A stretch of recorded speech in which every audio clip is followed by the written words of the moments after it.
2030 წლისთვის საქართველო იქნება მზად ევროკავშირის წევრობისთვის, თუმცა არ ვიცით შეიცვლება თუ არა ევროკავშირის შეხედულება, რადგან ორმაგი სტანდარტებით ხელმძღვანელობენ, აცხადებს პრეზიდენტი ყაველაშვილი. მან Deutsche Welle-სთან ინტერვიუში ევროკავშირთან ურთიერთობებზე და ქვეყანაში მიმდინარე მოვლენებზე ისაუბრა.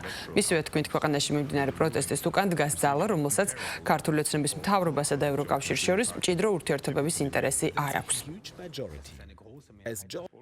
Ამ პროტესტის უკან დგას ძალა, რომელსაც არ აქვს არანაირი ინტერესი ქართული ოცნების მთავრობასა და ევროკავშირის წევრ სახელმწიფოებს შორის მჭიდრო ურთიერთობების მიმართ. ეს პროცესები ხელოვნურად არის ორგანიზებული და მიზანმიმართული გავლენის შედეგია. მათი არც ერთი ქმედება არ არის მიმართული მოქალაქეების კეთილდღეობისკენ. ისინი ძირითადად საზღვარგარეთიდან ჩამოსული დაფინანსებული ჯგუფები არიან თავიანთი ხელმძღვანელი ფიგურებით. პირველ რიგში ევროკავშირმა უნდა შეცვალოს დამოკიდებულება საქართველოს მიმართ. დამოკიდებულება უნდა შეიცვალოს ევროკავშირის ბიუროკრატებიდან დაწყებული ევროპარლამენტის წევრებით დამთავრებული. 2030 წლისთვის საქართველო მზად იქნება ევროკავშირში გაწევრიანებისთვის, თუმცა ამჟამად არ ვიცით შეიცვლება თუ არა ევროკავშირის შეხედულება. ისინი ორმაგი სტანდარტებით ხელმძღვანელობენ. დიალოგია მთავარი, მაგრამ ისინი ჩვენთან დიალოგში არ ერთვებიან. ზოგჯერ აღიარებენ ამ მთავრობას, ზოგჯერ კი არა. ეს აბსურდია.